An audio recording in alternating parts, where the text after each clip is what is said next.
ভারতীয় উপমহাদেশের বিভিন্ন স্থানে রয়েছে বিভিন্ন ঐতিহাসিক নিদর্শন। এই ঐতিহাসিক নিদর্শনের মধ্যে একটি হচ্ছে জমিদার বাড়ি, যা বাংলাদেশের আনাচে কানাচে ইতিহাসের সাক্ষী হয়ে দাঁড়িয়ে রয়েছে।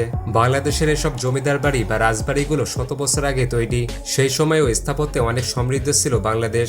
তো আজকের এই ভিডিওতে আমরা জানবো বাংলাদেশের সবথেকে সুন্দর এবং বৃহত্তম 20টি জমিদার বাড়ি সম্পর্কে। তো চলুন ভিডিওটি শুরু করা যাক।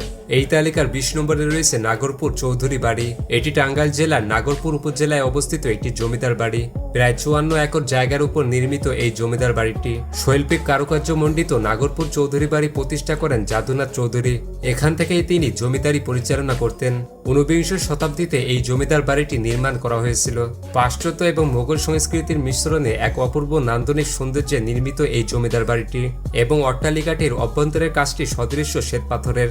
বর্তমানে নাগপুর মহিলা ডিগ্রি কলেজটি এবং বাংলাদেশের কারিগরি শিক্ষা বোর্ড চৌধুরী বাড়ির মূল ভবনে প্রতিষ্ঠিত হয়েছে। এরপর 19 নম্বরে রয়েছে হরিপুর জমিদার বাড়ি। এটি ব্রাহ্মণবাড়িয়া জেলার নাসিরনগর উপজেলার হরিপুর ইউনিয়নে অবস্থিত একটি জমিদার বাড়ি। হরিপুর জমিদার বাড়িটি তিতাস নদীর পূর্ব পারে অবস্থিত, যা হরিপুর রাজবাড়ি নামেও পরিচিত। 18 শতাব্দীতে প্রাসাদটিকে জমিদার কৃষ্ণপ্রসাদ রায় চৌধুরী এবং হরিপ্রসাদ রায় চৌধুরী নির্মাণ করেছিলেন এবং জমিদার বাড়িটি প্রায় 5 একর জায়গা নিয়ে নির্মিত, যার 7টি কক্ষে নাট্যশালা, দরবার হল, গুদাম, রন্ধনশালা ইত্যাদি বিদ্যমান। জমিদার বাড়িটির আড়ম্বরপূর্ণ স্থাপত্য ও ঐতিহাসিক যুগের শৈল্পিক নৈপুণ্যের স্বাক্ষর বহন করে। বর্তমানে এটি বাংলাদেশ প্রত্নতত্ত্ব অধিদপ্তর দ্বারা সংরক্ষিত। এরপর 18 নম্বরে রয়েছে রূপসা জমিদার বাড়ি। এটি চাঁদপুর জেলার ফরিদগঞ্জ উপজেলার রূপসা ইউনিয়নে অবস্থিত একটি জমিদার বাড়ি। প্রায় 250 বছর আগে জমিদার আহমদ রাজা এটি প্রতিষ্ঠা করেন। জমিদার বাড়িটিতে ইট দিয়ে তৈরি করা মোট 3টি ভবন আছে।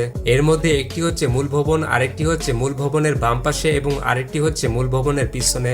এছাড়াও জমিদার বাড়িতে ঢোকার পথে ডান পাশে আছে জমিদার বাড়ির মসজিদ এবং কবরস্থান। এরপর 17 নম্বরে রয়েছে শিফলতলী জমিদার বাড়ি। এটি গাজীপুর জেলার কালিয়াকৈর উপজেলায় অবস্থিত দুটি প্রাচীনতম জমিদার বাড়ির মধ্যে একটি। এই জমিদার বাড়িটি দুটি অংশে বিভক্ত। এক অংশকে বলা হয় বড় তরফ, অপর অংশকে বলা হয় ছোট তরফ।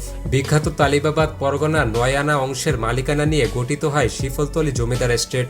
এই এস্টেটের প্রধান কর্ণধার খোদা নেওয়াজ খানের কনিষ্ঠ পুত্র রহিম নেওয়াজ খান চৌধুরীর হাত ধরে এই শিফলতলীর জমিদার বাড়ির গোড়াপতন ঘটে এবং ধারণা করা হয় প্রায় 150 বছর আগে এই জমিদার বাড়িটি তৈরি করা হয়েছিল। বর্তমানে এটি বাংলাদেশের অন্যতম প্রত্নতাত্ত্বিক স্থাপনাগুলোর মধ্যে একটি। এরপর 16 নম্বরে রয়েছে ভাওয়াল রাজবাড়ি। ভাওয়াল রাজবাড়ি হচ্ছে অবিভক্ত ভারতবর্ষের বাংলা প্রদেশের ভাওয়াল রাজ্য। বর্তমানে গাজীপুরে অবস্থিত একটি রাজবাড়ি। সপ্তদশ শতাব্দীর শেষ ভাগে দৌলত গাজী ভাওয়ালের গাজী এস্টেটের জমিদার ছিলেন। বলরাম রায় ছিলেন দৌলত গাজীর দিওয়ান।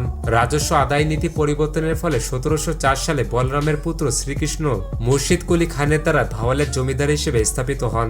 তারপর থেকে অধিগ্রহণের মাধ্যমে জমিদারি ব্যাপকভাবে প্রসারিত হয়। এই রাজবাড়ির আয়তায় ভাওয়াল এস্টেট প্রায় 1500 বর্গ কিলোমিটার এলাকা জুড়ে ছিল। সেখানে প্রায় 5 লক্ষ প্রজা বাস করত। এরপর 15 নম্বরে রয়েছে পাকুটিয়া জমিদার বাড়ি। এটি টাঙ্গাইলের নাগরপুরে অবস্থিত একটি জমিদার বাড়ি।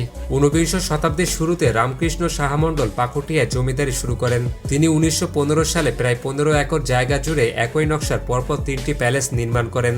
তখন জমিদার বাড়িটি 3 মহলা বা 3 তরফ নামে পরিচিত ছিল। এই অট্টালিকাগুলো পাশ্চাত্য শিল্প সংস্কৃতির এক অনন্য সৃষ্টি, যার লতাপাতা চমৎকার কারুকাজগুলো মুগ্ধ করার মতো।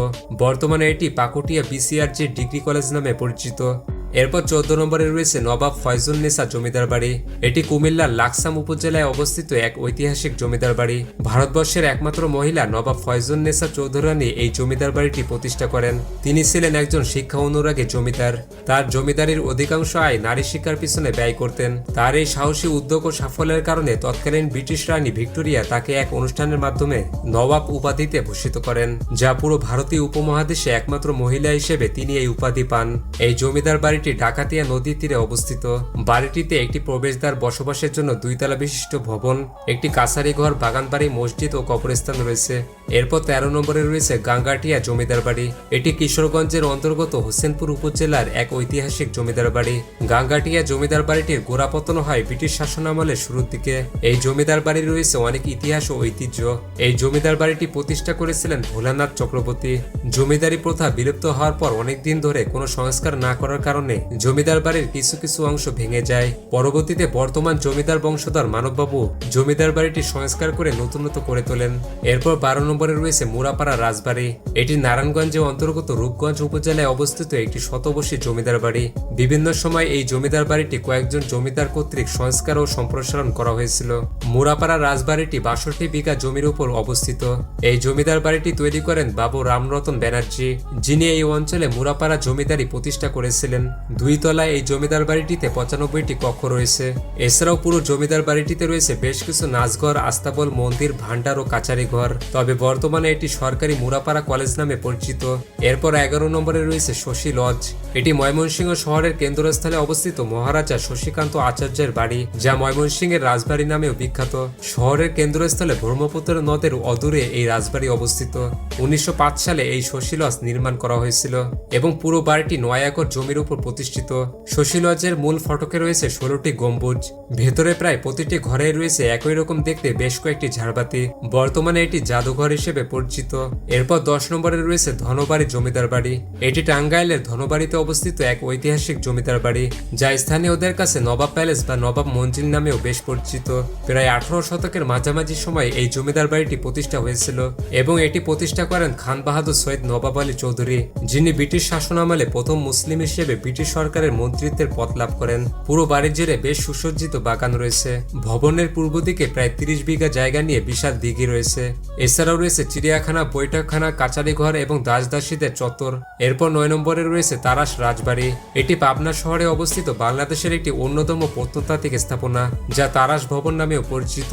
ভবনটি তৈরি করা হয়েছিল 18 শতকের কোনো এক সময়। এটি নির্মাণ করেছিলেন তারাসের তৎকালীন জমিদার রায় বাহাদুর বনমালী রায়। স্থাপত্যের দিক দিয়ে এটির সাথে ইউরোপীয় রেনেসাঁ রীতির সঙ্গে মিল পাওয়া যায়। দেয়ালে বিভিন্ন নকশা করা এই ভবনের সামনে রয়েছে একটি বড় প্রবেশপথ। বর্তমানে প্রত্নতত্ত্ব অধিদপ্তর এটিকে সংরক্ষিত প্রত্নতাত্ত্বিক স্থাপনা হিসেবে তালিকাভুক্ত করেছে। এরপর 8 নম্বরে রয়েছে ঈসা খাঁ জমিদার বাড়ি। এটি নারায়ণগঞ্জের সোনারগাঁয়ে অবস্থিত এক ঐতিহাসিক জমিদার বাড়ি।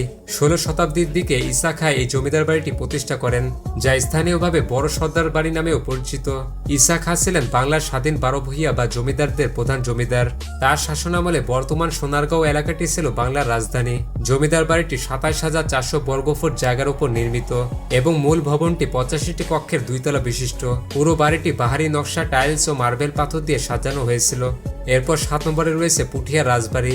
পুঠিয়া রাজবাড়ি বা পাসানি জমিদার বাড়ি হচ্ছে মহারানী হেমন্ত কুমারী দেবীর বাসভবন।